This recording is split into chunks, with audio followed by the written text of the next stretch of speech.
I'd like to welcome everybody here. I was telling the panelists I can't see myself, so I hope the lighting's okay and you guys can see me. But my name is Shannon Helen, and I am with GLASA. I've been with GLASA for it'll be 9 years in November, and I am kind of the Jill of all trades. I really don't have a specific one thing that I do. I do a lot of different things, but one of the things I'm really passionate about is continuing education for our athletes, in addition to obviously the sports that they participate in. So, having this college panel every year is near and dear to my heart, and I'd like to welcome you guys also officially. This is your first event to the Great Lakes Games 2025. So we're looking forward to several days of great competition, of camaraderie, of social events, clinics. So I hope you guys take full advantage of everything that we have to offer this week. If you haven't already done it, please download the app. You should have received an email about that. It's going to be where all of the announcements and all of the information for the week for the next 4 days is going to be. So with that being said, I'd like to welcome our panelists. What I will do is just introduce them briefly, and then I will have each one talk a little bit about their program, and then we will open it up to questions and answers. We have right now we have 4 or 5 people on, so I'll probably just open it up for everybody to chat instead of typing it in the chat, and we'll just see how that goes.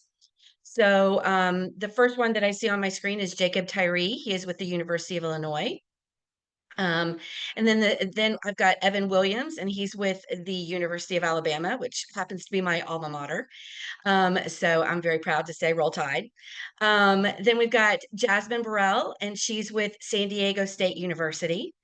And last but certainly not least, we have Derek Klinkner, and I had to write this one down, Southwest Minnesota State University. So I didn't mess that one up. So thank you to all of you guys for joining. And we'll go ahead and start with Jacob, and you can talk about the University of Illinois.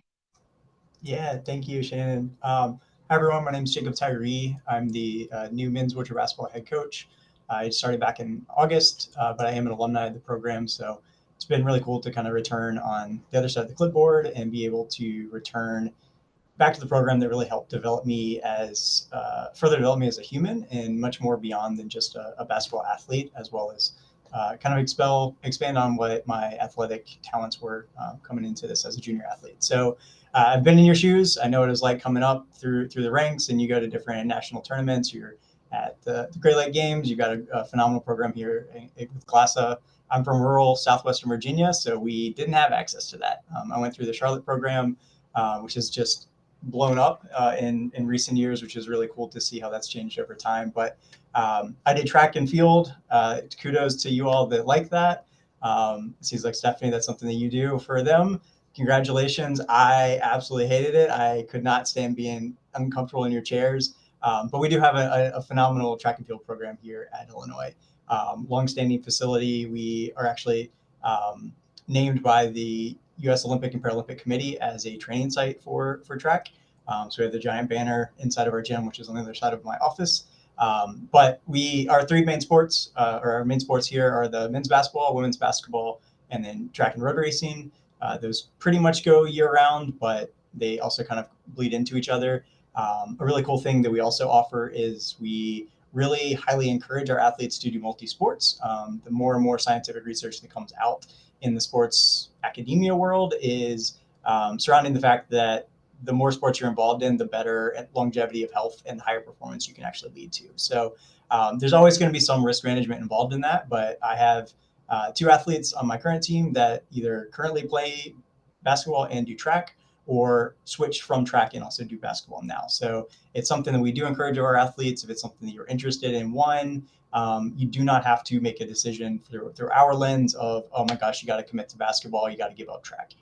Absolutely not. We have scholarships for different programs in different ways. But those are the main areas we are looking to in the future. This is just me kind of throwing this out there for you all. It seems some of you graduated in 2029, so maybe by then this might have come to fruition. But we are looking to expand and offer wheelchair tennis. I come from a wheelchair tennis background with the USTA national office. So I've helped them kind of develop their coaches curriculum and things like that. So it's a big area that I'm always looking to expand, and other areas that we can continue to expand what we offer you all as up and coming rising athletes that are interested in coming to college. And I did, Shannon, find I found the PDF booklet. I can share my screen and just briefly run through that. Let me know if you all can't see this. We can see it. Okay, so this is something I can share afterwards, and feel free if you all want to reach out to any of us here at Illinois. We're more than happy to field your questions about what does that look like currently, where does it look like in 2029. It's very, very detailed, so I'm not going to go through all of these, read everything for you, but at least this just kind of like briefly walks through it. But our history of wheelchair athletics, it really started here at Illinois. It's something we are very proud of, is our legacy. It's something that we even continue to this day, and we have many discussions with our athletes as they come in here in the fall. And we talk about, like, what is the legacy you are trying to leave on the program now? Where are you starting as a freshman? Where do you want that legacy to be when you graduate as an undergrad or graduate from grad school? And you can't build a legacy on something if you don't know what came before you. So we're very, very proud of the history that came here with Dr. Tim Nugent starting basically access for disability sports in America and adaptive sports, and what that's become and turned into to providing opportunities for athletes like yourselves. So very, very proud of that. Through that work, we also created the ADA, which was passed in 1992. But the very, very first ramp was actually a permanent ramp, was placed here at Lincoln Hall on our building on campus. They were building ramps in Dr. Nugent's basement. They would go and put them on their buildings to make it easier access for the students to go to classes. And they would come back the next day and campus had ripped them away. So now they're dragging their chairs back up the stairs to go to classes. Obviously not very convenient. So they're taking out a new ramp and they throw it out there. And eventually they're just like, you know what if we make this with concrete? They can't tear it up as easy. So they went out there and they made a permanent ramp, and it's, to this day, it's been upgraded, obviously. But all of the ADA specs kind of came out of conversations through the University of Illinois and through those programs. Some statistics, if you're a numbers person, I love numbers, but we haven't updated this one since we've been over to Paris. But since 1960 through 2022, we've had 148 Illinois athletes that have competed in the Paralympic Games. So you can look through here. There's all sorts of different ones, according to which Paralympic Games you're talking about. We've got 14 world records. We can obviously add to this now that we've been in Paris, and the men's side now have a three-peat on the gold, and I know that spans across more than just Illinois, which is really, really cool to see how history started here in 1968 and what that's grown into as opportunities, and you all can be part of that as well. One thing that's really neat as well is we do offer a men and a women's program. It's something that we are very proud of, and something that Steph and I work very, very closely on building and strengthening the opportunities for each other. If the more the women's division is elevated, the more it elevates the men's division, how much it elevates one another, and what that offers us in terms of practice planning. We offer our practices, we practice at the same facility. That doesn't mean that always our practices do the same thing. Sometimes the men are different needs in the season than the women, and we split and we do our things separate, but we always bring it back in because we preach family. This is an organization that we love our community, and we love who we are here with. We all have our differences, but that's what makes us unique, and that's what makes us special. And we work together to figure out how we can utilize those differences to create a stronger bond and a stronger team. So just some little historical stats. And like I said, I'll share this so I'm not boring you all with a lot of jargon.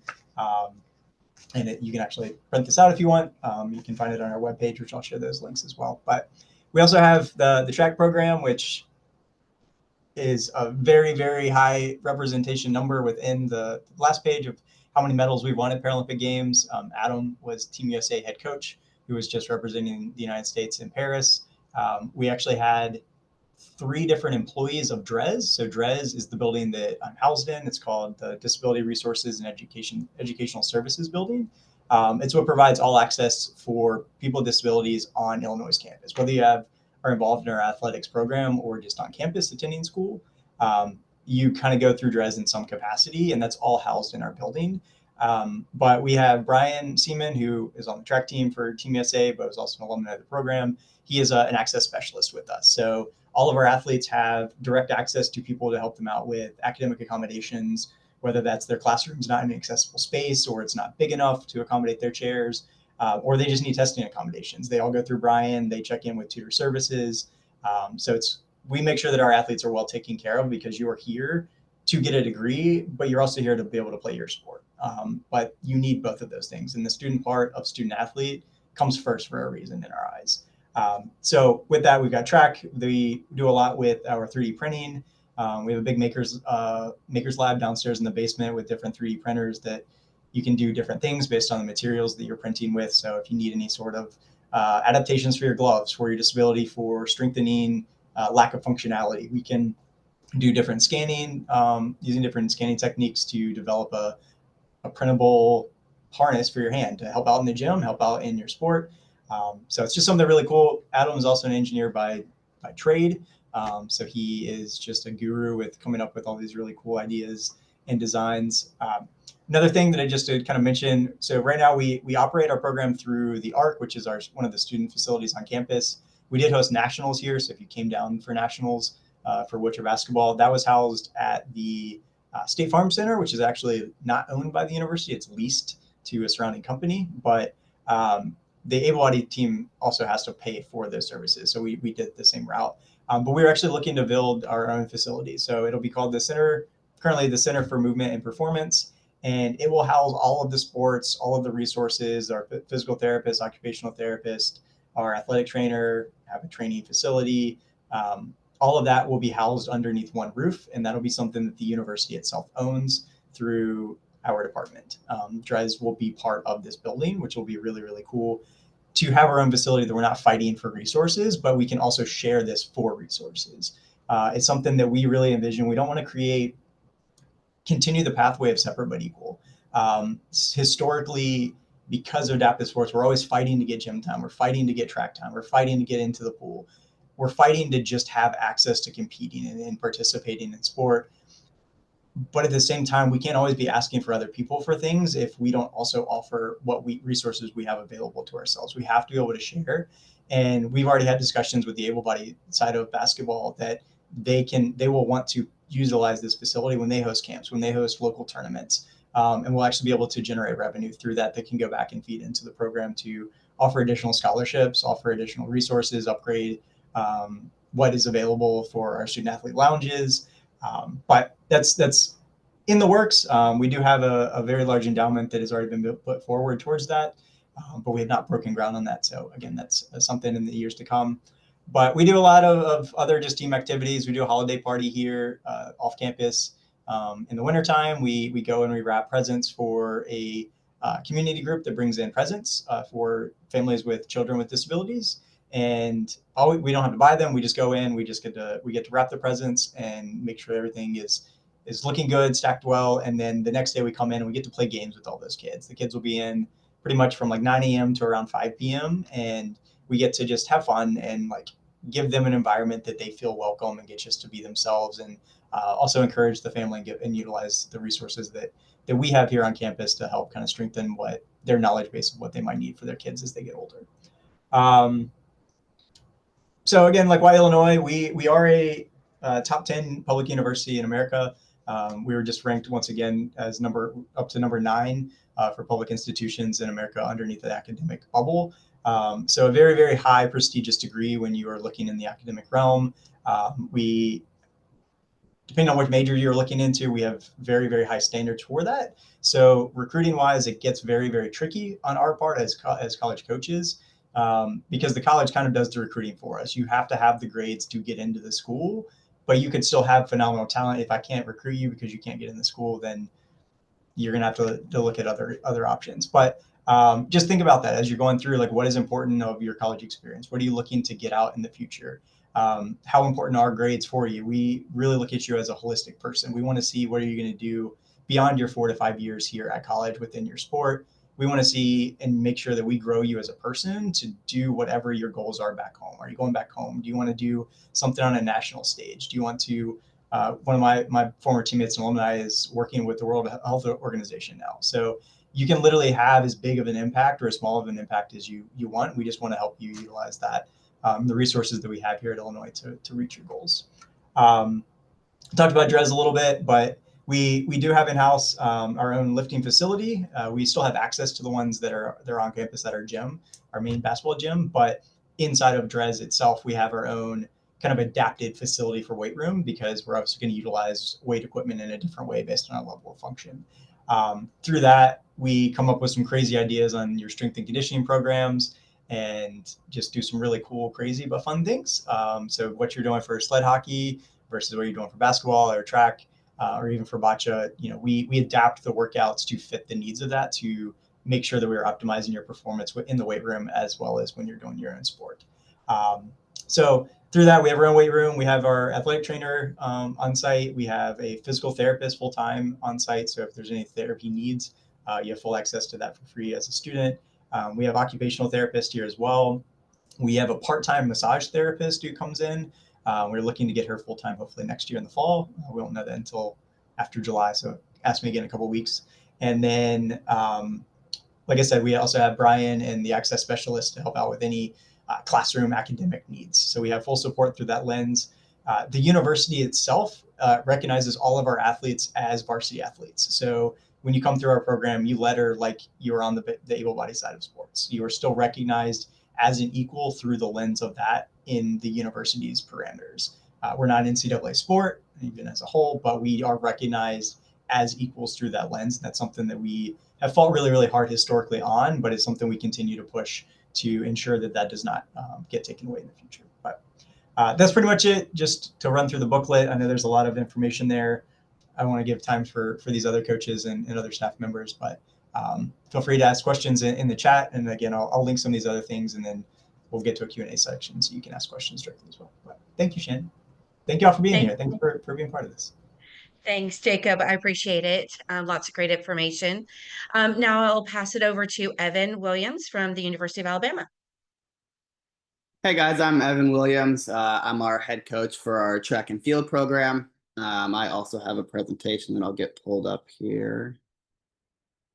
So again, I'm Evan Williams. I went to school here at Alabama. I played wheelchair basketball for 4 years. While I studied and graduated, I've now been in the head coach position for our track and field program for 2 years now.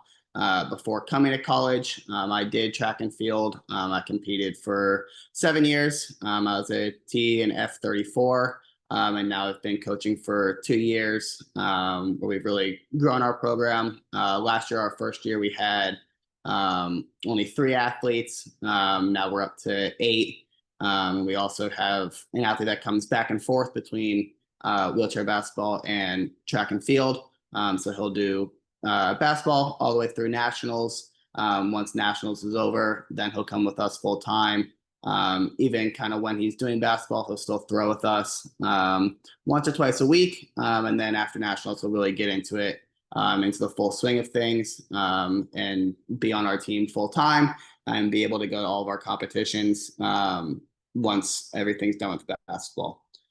Again, a lot of the same kind of ideas and concepts as Illinois. We really kind of push our athletes and for other people to envision them as any other athlete that they would see on campus. So we offer para-track and field. We offer wheelchair tennis, and we offer wheelchair basketball as well. We also have both a men's and a women's wheelchair basketball program. Altogether, we've won 24 national championships. Obviously, we hope to increase that number each and every year, and hopefully we'll get something truly established within track and field where we can start winning some championships on that side of things as well. Again, it's kind of just some pictures of our 2 programs. And then, of course, a little more emphasis here on track and field. We offer running. We have blade runners as well as runners that have CP. We have both seated and ambulatory throwing. And we also have wheelchair racing, of course, all of which are just, I mean, again, they're all extremely talented athletes. Again, our thrower that does both is the thrower here, seated.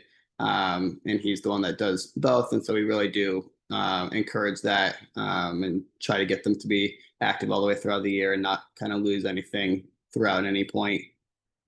As far as Paralympians go, we've had, I believe now after Paris, we've had 23 different athletes that have come through Alabama and then competed. We also, our women's head coach is the coach for Team USA. And so that's also included in that number. Again, we've had athletes for USA, Spain, Great Britain, Germany, Canada, Australia, as well as Canada, have all been represented through the University of Alabama. Here quickly, just to go on our staff, our two directors, Brent Harden and Margaret Strand, there who our facility is named after. They started this program a little over 20 years ago. We also have our director of sports med. She's also the athletic trainer for Team USA for women's wheelchair basketball. She oversees part of our strength conditioning as well. But we do have a full-time sports performance director who we just hired a new one for. And she's the one that is the one writing our workouts and in the weight room with us 3 days out of the week. We also have operations coordinator, engagement director, and a marketing director, really kind of making it so that our coaches are able to really just focus on coaching and not have to deal with any of the other things. We have people that are able to kind of help us take care of all the kind of side day-to-day things that make our lives a little easier and make it so that we can really focus on our athletes each day. And then of course, here's our coaching staff. Again, we have men's and women's wheelchair basketball, as well as para track and field and wheelchair tennis. These are our facilities. Strand Harden Arena is where our wheelchair basketball teams play. It's also where we have our strength and conditioning area, which again is we have full access to. We are the only ones that use that. So everything in there has been tweaked a little bit just to make it a little easier on our athletes' lives. So the benches are a little wider for some stability. Things are a little bit lower, and just kind of everything is spaced out exactly how it needs to be. We also have locker rooms specifically for our athletes, where they are able to store chairs, store clothes, store any kind of equipment that they need. So it's right there whenever they're training. If something breaks, they can go and get that fixed as soon as they need to. Here are kind of some closer pictures of those, but really just kind of went over that. We are looking to expand, of course. Right now, we're actually in the process of getting the funding for this expansion. So with this expansion, we would have designated areas for our para track and field team. Right now, we share lockers in the locker area with our wheelchair basketball and wheelchair tennis team.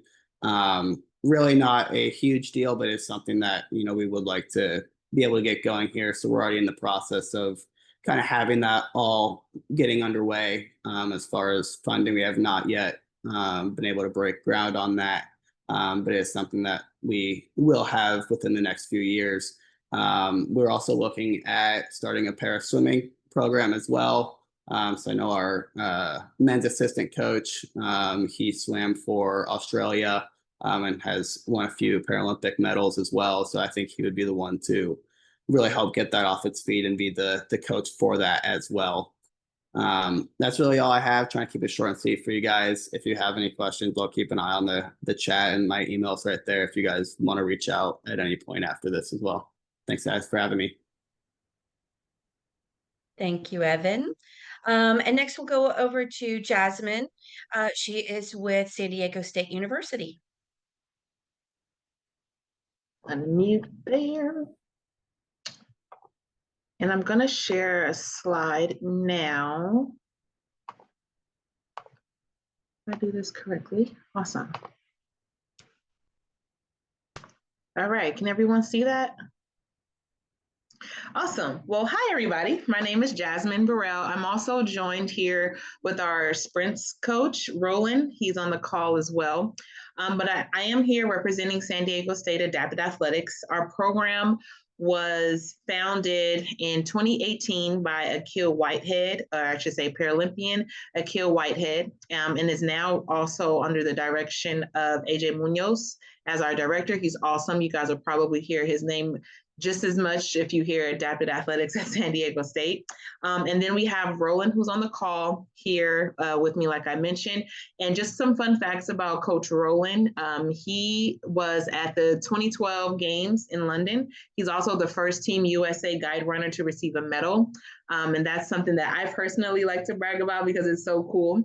So when you think about how our staff is made up, I would say about 80% of the people you see on this screen has been a part of Team USA and or is associated with Team USA. Our program was created with our athletes in mind first. So what I would like to, like a Spark Notes version of how we got started was Akil, the founder, reached out to a few coaches and he said, hey, I want to put together a program that can make it that so that we can have a safe space on the West Coast for athletes with disabilities to feel at home, to feel safe. And then we want to have somewhere for them to come back to. So on the screen here is just our staff, our support staff for honestly everything in our program, from the administration to coaches to our high performance partners. And then what we offer as our flagship sports are going to be wheelchair tennis and para track and field. With the track and field, I also am the throws coach. So we have seated and ambulatory throws for the track and field portion. And then Coach Roland on the call as our sprints and jumps coach as well. And when you think about our flagship sports, these are going to be the sports that are supported through via scholarship, competition expenses, coaching and mentoring, physical therapy and nutrition, adapted sports facilities, and different equipment that we offer. And then even though our main sports are wheelchair tennis and para track and field, we do also have athletes that compete at our school for para swim, para surfing, para powerlifting, and wheelchair basketball. Because there's no coach currently for these sports, we do still offer that safe space for athletes who do those sports to come into our program and have a safe space to train, giving them access to some of the things that are needed to be elite class throwers, like PTs, strength and conditioning, nutritionists, it's so many things. Physical therapy, did I say that already? PT, yes, I did. Nutrition. Sports psych is also another thing that we also offer for our athletes. But the general picture for this call is we're really here to promote our flagship sports, which is wheelchair tennis and para track and field. And then just to give you guys a brief overview of what the facilities look like, we have our Aztec Recreation Center. So the first photo is going to be the outside view of our recreation center. And this facility is where all of our athletes have the accessibility to train. However, we do make it to where in this facility, they share this space with all of the students at SDSU. So there's rock climbing. As you can see in the bottom left, we have different sports classes like yoga, spin, boxing. They even have like a dance studio in there. And then there's also a space for sled pushing and pulling, and at least once to twice a week, you'll see our group of athletes in there with our strength and conditioning coach, Rodney, working out in the gym. So we're no secret to the university. Everyone knows that we exist, so that's also really nice. But then in addition to all of the fun things and the fun spaces that we do also have a private space for our athletes to train in our sports performance center, which is not essentially seen in this photo, but it's a separate gym and it's a private gym. And there are the rest of the days during the week, we're in there training just our athletes, so we don't have to share that space. And it can be a little bit more intimate when it comes to how our athletes are getting their strength and conditioning. But in this image is just some of the equipment that we offer that are adapted athletics friendly, para friendly, individuals with disability friendly. And I think it's really awesome that SDSU, being the diverse university that it is, has a space for all of these awesome equipments to take place for our athletes to feel safe and at home. Some of the things that a lot of people commend us on are the flexibility of our program and what we offer. So in addition to having like world-class training facilities and a track and field stadium, and then like a wheelchair stadium and a place to swim and all these great things, we also make it to where our program is focused on creating elite athletes. So when you think recruitment, sure, you have to be accepted into SDSU first, just like any other university with para sports. You have to be accepted into the university before you can be in the program. However, once you're in our program, our mindset is really for athletes that want a safe space to train. And then we have our athletes that want to make Team USA, that want to make it to this like elite level of training. Just based off of our coaching staff, like I said, about 80% of us have been involved in some way, shape, or form with Team USA. Coach Rowland, who's on the call, and then myself as well. I'm one of the contracted throws coaches for Team USA.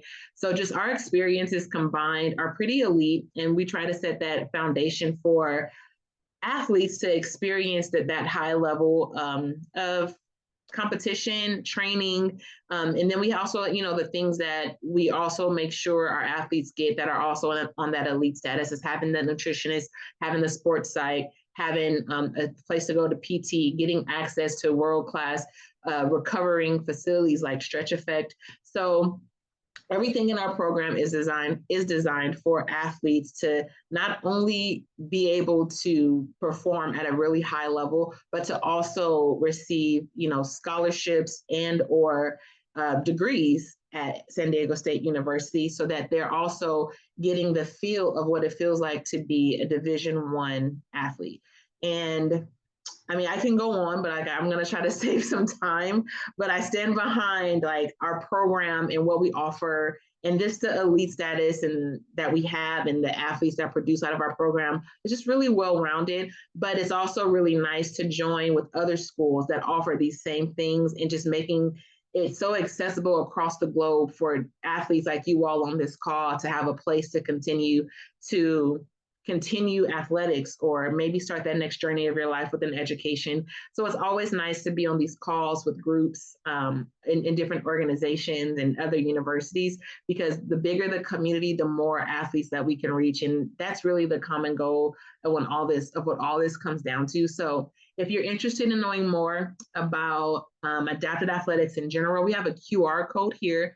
If you want, you can take a photo of it. If you cannot take a photo of it, feel free to follow us on Instagram, reach out to us via email. And then we also have a website that dives in a little bit deeper for people to just know more about what we offer, where we exist, how we exist, and the people that are a part of our program to make it so awesome.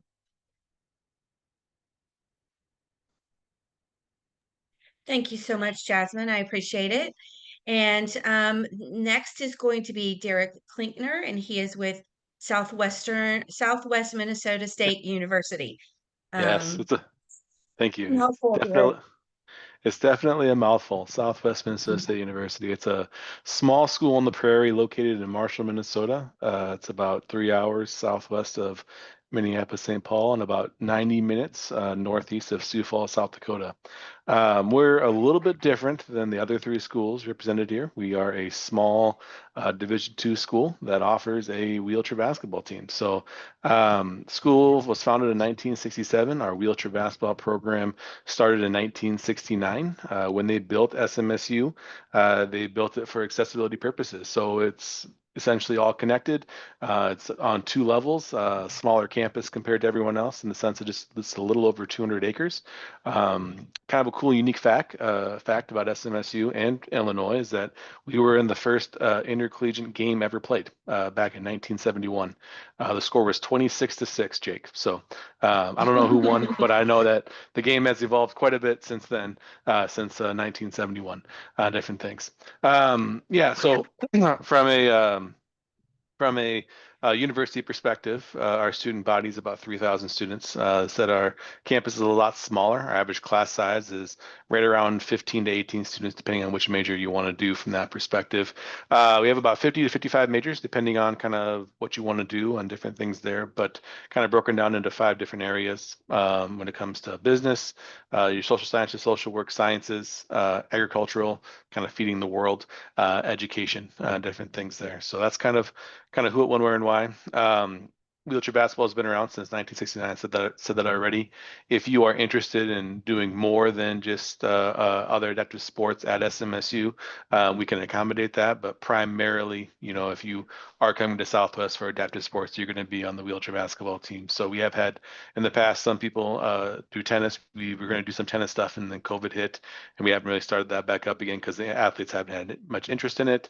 We've had some athletes do wheelchair basketball and wheelchair racing, and different things there. But primarily, when you're looking at Southwest, it's just wheelchair basketball, and then if you can, in the springtime, do wheelchair racing or tennis and different things there. So, yeah, I don't have a presentation otherwise, but I'll keep my presentation nice and short so that we can get on to the questions and answers.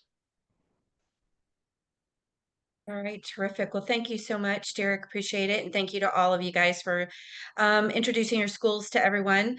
I put in the chat that if you have a question, you can either raise your hand, on the virtually, obviously, and ask it live, or you can type it in the chat and we can answer it live or type an answer. So ask away. It looks like there was a question here from Stephanie asking, what does year-round training look like for wheelchair basketball, and how is classwork supported for athletes when they are traveling for competitions? That's always a good question from moms or parents, period. So it looks like Alabama and Illinois have typed out some answers. Jasmine, Derek, do you have anything to add? Yeah, so when it comes to the support that we have for our student athletes in our program, they are supported for, I believe the question was, how are they supported via travel for competitions? Mm-hmm. So yes, our athletes, our student athletes on scholarship, and then student athletes that are in our program, competitions are covered, housing is covered, meals are covered when we travel. Honestly, everything is going to be covered when it comes to our student athletes.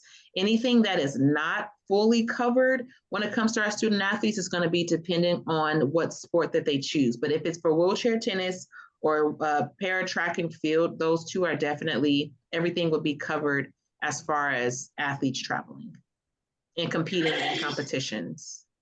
I think really what she's asking here is, how is the classwork supported when they're traveling? How does that work for athletes? Oh, got it. So our student athletes actually get, at San Diego State to say the least, our athletes get priority when it comes to our classes because they are student athletes. So one, they do get priority with picking classes. And then when they do get that priority status and they get in contact with our professors, because our professors know that these are student athletes, our professors are really lenient when it comes to classwork or schoolwork. We haven't run into the situation yet where there was a conflict if there was a test in travel, but if there ever were, we have the ability to get a proctor to fly with us so that those athletes can travel to, or so that administrative person can travel with us to support our athletes. But for the most part, when it comes to our track season and how we create our schedule, we do keep in mind the physical year of the classes and what part of the semester we're in. So we don't have a lot of competitions during finals week. If there is a competition during finals week, it's a local meet, it's an evening meet. We have summer night meets in San Diego. So our athletes generally are not affected by classes and travel. However, if that does come up, we do have the ability for our athletes to still be supported on the academic side when they do travel. Okay. Derek, do you have anything to add? Yeah. Okay. So one thing I did kind of forgot to mention, SMSU and wheelchair basketball, we are part part of the athletic department. So, you know, we are kind of equals to the other student athletes on our campus. So when it comes to academic support, so our professors, being it is a little bit smaller classes of different things, our professors do know our student athletes, so they do work with them from that perspective. But as a department, we actually come forth at the first week of every semester with the professors with our travel schedule, and we say, hey, we're going to be gone these dates. You know, is this class going to work for you, and different things like that. On top of all that, our compliance officer that we have in our department is going to be working with our professors and student athletes, you know, for travel and different things there. So wheelchair basketball, you know, we leave usually on a Thursday. We're going to miss Friday. We'll get back Sunday, and different things like that. So our travel is pretty extensive, and professors do work with. We try to mitigate and eliminate all the problems by talking that first week of the semester with those professors and say, hey, we're going to be gone 2, 3, 4, 5 times this semester on these dates.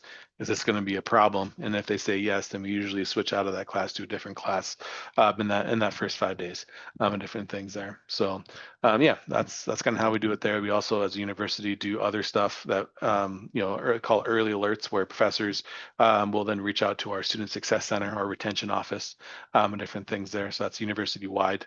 That kind of happens there, and different things like that. So. Okay, great. So There was a question, do any of you guys offer sled hockey? I don't think any of you do, right? Okay. And it kind of goes along with this question is, one of the questions is, do you ever think about having Chi as one of your programs? What's the program decided upon at the university to bring it on? Like, obviously, Alabama just brought on track and field a couple of years ago. So how was that decided? So I'll go ahead and answer this. So for example, at SDSU, our flagship sports are wheelchair tennis and wheelchair, or I should say para track and field, but we do also offer para swim, para surfing, para powerlifting, and wheelchair basketball. These are considered more recreational sports because we don't either have enough athletes to have an official sport to where there's a paid coach to come in. However, if we did get an athlete that, for example, did do sled hockey and they maybe had a coach from back home that they wanted to work with, or if they had a location in San Diego that would be suitable for them to train at, our program would be able to support them up into a certain extent. So, for example, we have Parker Harvey, sorry, not Harvey. Is it Harvey? I think it's Harvey. Parker Harvey, who is a para surfer, and he does not have a coach, but his family's like, hey, we want him to come to SDSU. He receives the PT, the nutritionist, the sports side. However, when it comes to his competitions, his family is paying out of pocket for him to go to those competitions because it's not a main supported sport. Now, say, for example, in the next 5 years, say we get a coach and 5 athletes and our program has the funding to support that sport, I'm pretty sure that we'd be able to support that sport. But for athletes to have a safe space to at least get 50% of what they need as far as strength and conditioning, a nutritionist, a sports psych, access to world-class recovery facilities, we can offer those things, but we cannot support them when it comes to like the one-off travel. Unless we're all, for example, at a competition together that's maybe like let's say if there's a Angel City Classic event, and then there's wheelchair basketball and para swim and track and field, and we're all there together. We will try our best to support all of the athletes that show up, and then we do at least try to have team dinners together. But aside from that, it's the travel is most likely going to be supported by that athlete individually. And then we also have resources at SDSU for athletes to get funding if they need some type of scholarship money to support them in that travel. So we don't really throw our athletes to the wolves. We do try to help them at least figure out some of the support and what that looks like. And we are very transparent if we don't have a coach and what that space looks like for the athlete. Okay, fantastic. Anyone else? For us, we're really kind of focusing on, we want to make sure that we're doing things the right way, and we want to make sure that we have the full support when we do decide to add a program. So for us, we need to make sure that we have a few athletes that will be interested in something so that we can actually be able to have true support for it. So I know right now we do have interest in para swimming is kind of our next one that we have on the horizon that we're looking at. I know we also have some athletes that have reached out to our program about para golf as well. So I think those would be our next two. But we're always kind of open to kind of seeing what the people want. And so if there's a high demand for something, that might kind of move things up on kind of what we're looking at. But in order for us to have something, we want there to be even like some sort of support, whether that be college or just on a national scale. We want to make sure that you're able to go to something and be able to compete and not just only practice with us and then kind of just sit there for the rest of the year. We want to make sure you have that support where you're able to go and compete year round and not just be with us. Okay. Yeah, Thank similar you. to kind of Evan and what they do at Alabama. We definitely identify like the need within the student base first, or the students that are up and coming that are interested in Illinois. Um, that is a sport that has come up in conversations as we'll have like brainstorming future strategic plan meetings where we talk about like, if somebody came in and gave us a ton of money, what would be the next sport that you add? And to like really foster that creative mind growth and what goes into that. And one of the facilities on campus that's not exclusive to just student athletes, but it's called Beckwith Hall. And basically the entire first and second floor are all power chair users. So it is above and beyond what accessibility could ever look like. It is absolutely incredible. The resources that you have within, and that's a dorm that you live in on campus. So you have like your personal assistants that are there with you. They come and go, whether they're full-time, part-time. There's tracks. So we already have had interest to expand in that area. However, when we surveyed the students that live in Beckwith, it's already a very small population to begin with. And of that population, there still really wasn't a huge demand for adding it as a sport. So it's not to say that it's not something that's in our foresight, because like we already have access for the lower level injuries of the physical disabilities. So where can we still continue to provide sport access in higher level competition for the other section of the disability community that's interested in continuing where they can compete beyond just a recreational level? I think GLASA does a phenomenal job of developing that pipeline, and there's definitely still a gap that the college division is missing. But I think kind of to Evan's point is we also want to ensure that you get competition at that level. So if there's only one program, there also needs to be a second program. There has to be another team that you can compete against, or another program that is at that same equitable competitive level. Otherwise, you're never going to feel like you're being challenged. You're not going to be pushed, even if it's on a college campus. So it has definitely been part of our discussions as I mentioned, Illinois is looking at tennis. There's been a higher demand for that, and that's also something that already exists as a USTA has a lot of funding to help support that growth in that foundation. And there's already that sport within the college division. And then you had asked about sled hockey. That's also a sport that has come up in conversation, especially being in Illinois. Like, we love our hockey. We don't have a hockey team, a sled hockey team, but we actually have been working. One of my players, Noah, is doing a grad internship right now with our campus recreation department, and they are looking to buy hand cycles and sleds. So that would just go on campus, and anybody could go in and they could check out the equipment and utilize it. So I'm going to have my athletes go and try it out. Like, it's something I've always wanted to have access to. Again, Virginia, we didn't have that. So it seems like a lot of fun. I need to come up to GLASA and try it with you guys. And I also really want to try power soccer. I talked to Mac about that earlier today. But those are things we're looking to expand, but it would definitely start at a more of a recreational level than like an official collegiate program to start. Sure, I think that's really fair. Fair point, because GLASA has to do the same thing. If you don't have competition, what's the point? You practice, you practice, you practice, but you don't have anybody to test your skills against. So, very, very interesting answers to all of that.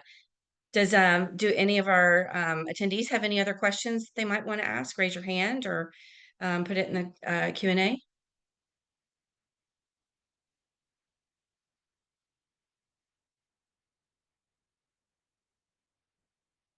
It's a quiet group today. All right, terrific. Well, is there anything else our panelists would like to offer?